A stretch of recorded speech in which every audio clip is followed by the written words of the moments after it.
sukin ang iba't ibang ahensya ng ating pamahalaan, suhulan ang mga namumuno, punuin ng droga at mga iba't ibang klase ng sugal ang ating lipunan para maghasik ng kaguluhan at patayan.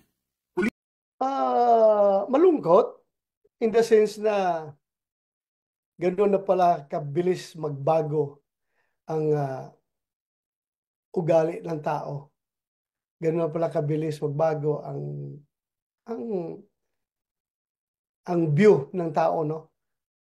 Depending on who is in charge of this government. Nakakalungkot isipin talaga.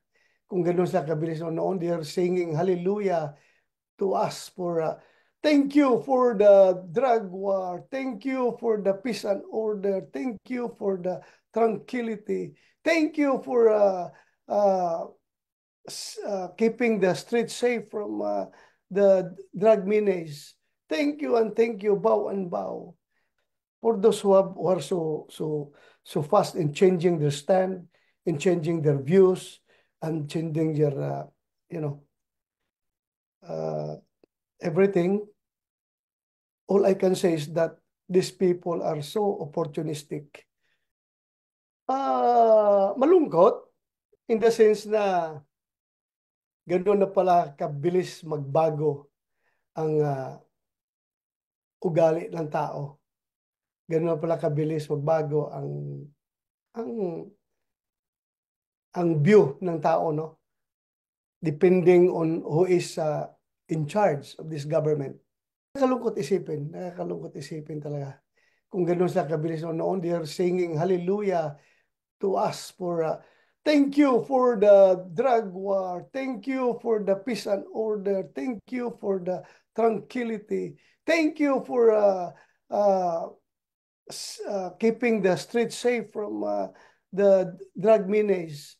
Thank you and thank you, bow and bow. For those who are so fast in changing their stand, in changing their views, and changing their everything, all I can say is that these people are so opportunistic. Iginiit ni na Senador Aquilino Coco Pimentel III at Senador Amy Marcos na malayo sa katotohanan ang naging batayan ng National Economic and Development Authority, NEDA, para sa poverty level na P91.22 na budget ng isang tao. Sa naturang budget kasama na rito ang pagkain, gastusin sa bahay, utilities, transportasyon, komunikasyon, edukasyon, kalusugan at pananamit. Pinayuhan pa ni Marcos ang economic team na magpunta sa palengke para personal nilang makita kung saan aabot ang P91.22 na budget. Ayon kay Marcos, maging ang World Bank ay nagpahayag na hindi makatotohanan ang naturang halaga. Hinimok naman ni Pimentel ang NEDA na magsumite ng written explanation kaugnay sa ginagamit nilang proseso sa pagdetermina sa poverty threshold. Inihayag ni Pimentel na kung ganito ang batayan sa poverty threshold ay mananatili ang lahat sa slave labor wages o labis na mababang sahod ng mga manggagawa. Hindi ang pinag-isa ng buong Kongreso na nag-iimbestiga ng iba't ibang issue, subalit pinag-uugnay-ugnay sa isang kadahilanan. Opo, pinag-uugnay-ugnay kami ng iba't ibang makatotohanang mga ebidensya na nagtuturo sa isang makatotohanang layunin na tayo ay sakupin ng mga banyaga gamit ang iba't ibang aspeto sa ating lupunan upang tayo ay malupig sa mas mapayapang paraan. Sa aming pag-iimbestiga, nagsimula na nilang ariin ang ating mga lupain.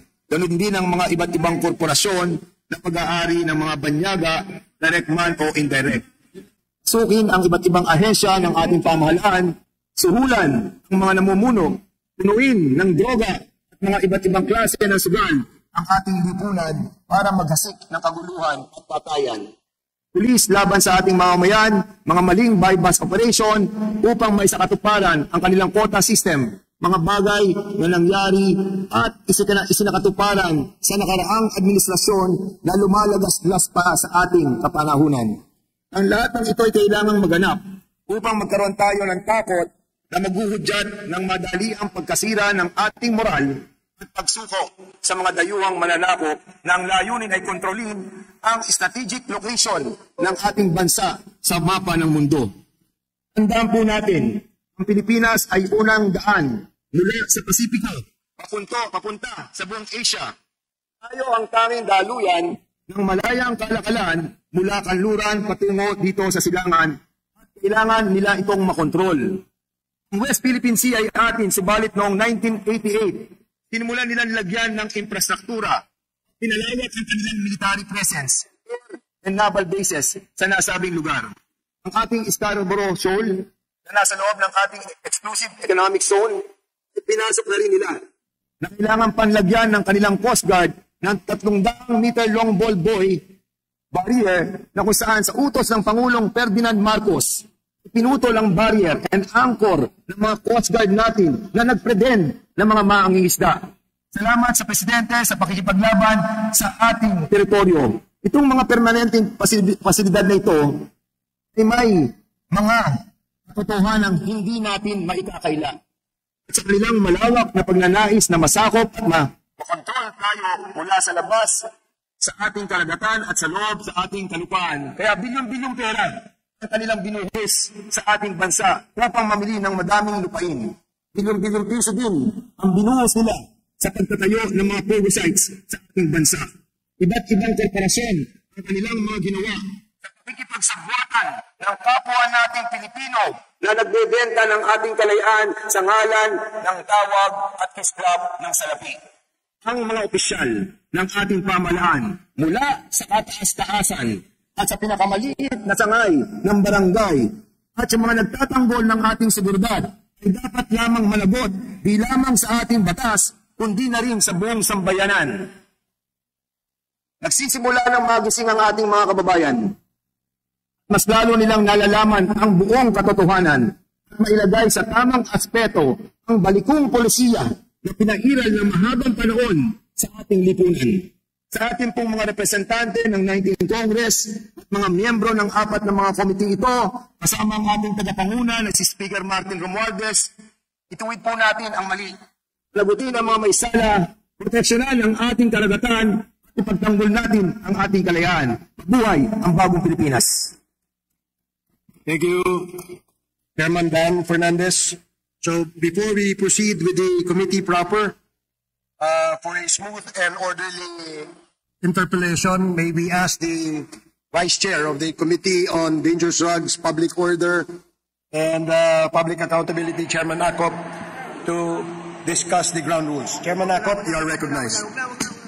Thank you, Mr. Chairman. In order for us to have a more orderly proceedings in the conduct of the discussion of the public hearing, the following shall be observed as guidelines in addition to and shall be incorporated into our ground rules. Number 1, interpellation shall be on a first to register basis. Members who want to interpellate a resource person must register with the committee secretary of the lead committee. And interpellators shall be given 5 minutes each for their interpellation, excluding the answers of the resource person. Number 2, no member except the lead chairperson or the presiding officer shall be allowed to make interjections in the course of the interpellation of a member. No member or resource person shall speak unless and until recognized by the lead chairperson or presiding officer.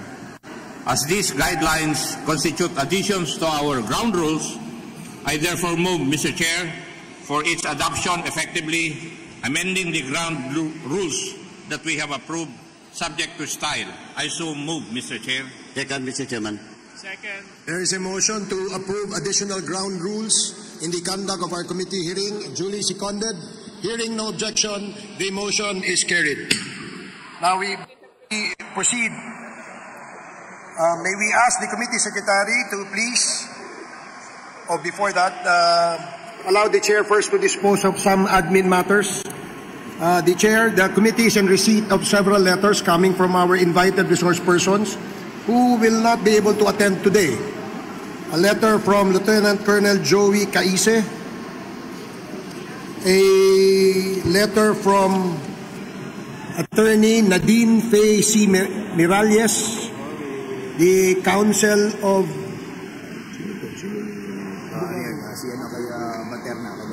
the Council of Miss Ronaldine Baterna, a letter also from Dennis Cunanan, and a letter from former Secretary Harry L. Roque Jr. expressing reasons why they cannot or will not be able to attend in today's hearing. So, Chairman. Comsec, please take note of that. Now, maybe Congressman Paduano. Yeah, Mr. Chairman, just for admin matters, Mr. Chairman. First, we have invited Sergeant Guevara is not present today, Mr. Chairman. No excuse letter. So, Mr. Chairman, with that, I move to issue a show cause for Sergeant Guevara. Because for the fact is, he was also invited during the previous hearing of the Committee on Human Rights. And he was present during the time. But this time, since this is just a first hearing,